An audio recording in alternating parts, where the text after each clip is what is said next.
Kalingap David, may pag-ibig pala na tinatago kay Myran. Mga kalingap, si David po ay may lihim palang pag-ibig kay Marian at ngayon sinabi na niya ang kanyang pag-ibig na darama kay Marian. Tinanong siya ng Kalingap K-Boys kung totoo ba ang kanyang nadaramang pag-ibig kay Marian. Sinabi niya totoo at kailangang ipaalam niya ito ni Marian dahil matagal na niya itong tinatago. Nung una, si Kalingap David ay nagdalawang isip na sabihin niya ang kanyang pag-ibig na darama kay Marian. At si Marian naman ay naghintay. Tinanong siya kung papayag ba siya kung ligawan ni Kalingap David. Nung una, sumagot si Marian na iwan ko, hindi ako sigurado. Pero ang ngiti ni Marian, parang tumingin siya, parang may gusto rin. So, ngayon, sinabi na ni David na si Marian ay iniibig niya ito. May pag-ibig siya kang Marian at mangligaw siya. At sasabihin niya sa kanyang ina, sa ina ni Marian, na humingi siya ng pahintulot na papayagan siya na mangligaw kay Marian. At si Marian din ay tinanong ng Kalingap K-Boys, wala naman daw problema kung sasabihin niya ang kanyang nadaramang pag-ibig. Mas maganda raw na sinasabi yun ni Kalingap David na hindi pinatagal. Kasi natuwa din si Marian na na talagang si Kalingap David may pag-ibig. Itong si Kalingap David 29 years old na. So sa aking tingin sa kanya, itong si Kalingap David pag may nadaramang pag-ibig, faithful talagang totoo at mapagkatiwalaan dahil religious ito si Kalingap David.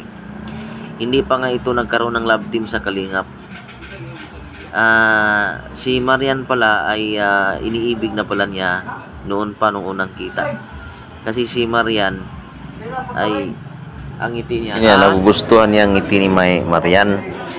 Anong tinanong si Marian ng K-Boys kung sakali na si David ay mangligaw, dahil inamin na ni David na talagang may pag-ibig siya kang Marian.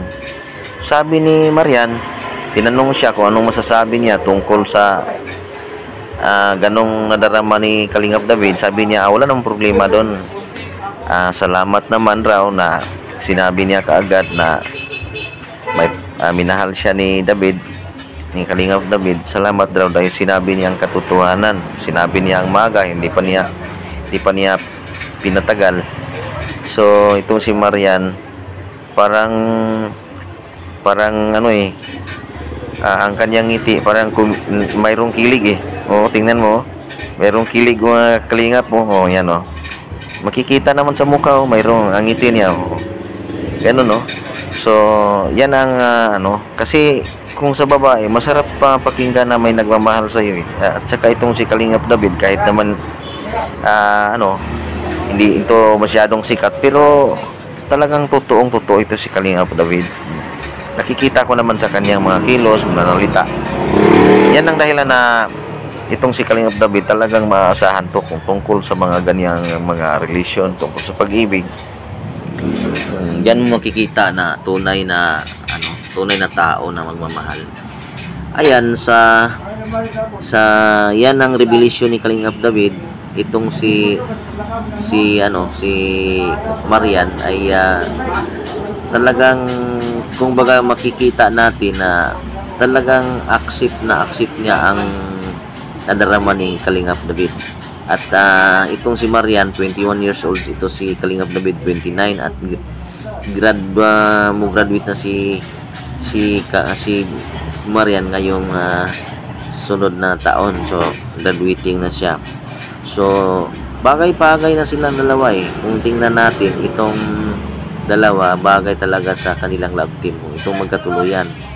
Kahit sa totoong buhay, kung sila nga talaga ang magkatuluyan, talagang maraming sumuporta sa mga kalingap. Ayan. Ito si Maria, nakikita ko rin na sa akin lang bukod sa ito ay mabait na bata, talagang hindi ito strikta na babae. Ayan o. Hindi siya tumingin ng isang lalaki sa anyo o ganon. Basta sa kanya lang, ang lalaki ay mabait. Ano lang. At hindi naman ito masyadong choicy itong si Marian. Ang hinahanap sa babaeng ito ay yung tunay na magmamahal, no? So swerte naman si Kalingap David kung ito ang makatuluyan niya kahit sa love team magsimula. Wala namang problema si Marian din kasi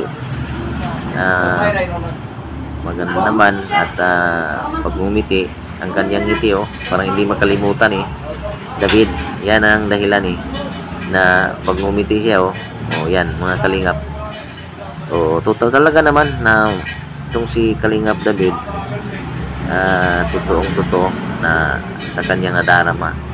So sana po mga kalingap, suportahan natin ang kanilang tambalan, kasi kung ito ang revelasyon na ito ay makaabot ito ni Kalingap Rab at maraming mga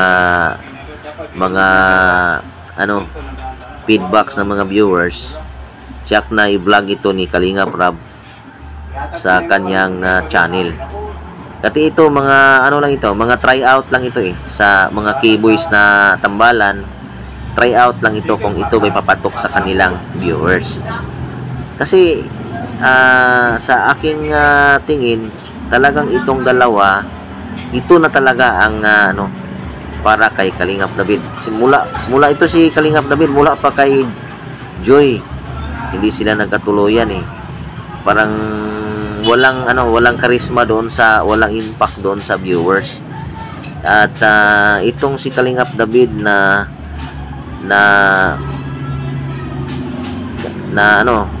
love team kay yung Koreana wala ding impact doon sa kang kit-kit yun. So itong si Marian talaga ang dapat sa kaniyang na maging love team kay Kalingap David. So sana po ang tambalang ito ay papatok sa social media at matanggap or magkaroon ng kilig sa mga viewers at magkatuluyan po ang kanilang tambalan mga kalingap. Suportahan po natin ang ang channel ni Kalingap Val Santos Matubang, kaniyang misis na si Ate Ida Vlog, at Kalingap Rab Santos at kaniyang asawa ito na mga kababayan. Nung si Marian sinurprise ni Kalingap David sa kanyang boarding house, tatawanan silang dalawa mayroong ginawa nilang binatukan pa sa si Marian pala binatukan niya sa tangkubo ng si Kalingap David bagay naman silang dalawa mga kababayan ayan, okay naman so kahit ganon, kahit hindi sila masyadong sikat, suportahan lang natin mga kalingap dahil okay naman ang karisma nilang dalawa. So sana po huwag kayong magsawa na paki-support po at paki-subscribe sa aking YouTube channel kung hindi pa nakasubscribe, at paki-support po sa aking YouTube channel at paki-hit po sa notification bell para updated kayo sa sunod kong mga videos. Maraming salamat po mga kalingap. Hanggang sa muli po. Ito po ang inyong lingkod, Fred Bantugan. Maraming salamat po sa inyong lahat. Bye-bye sa inyo. God bless.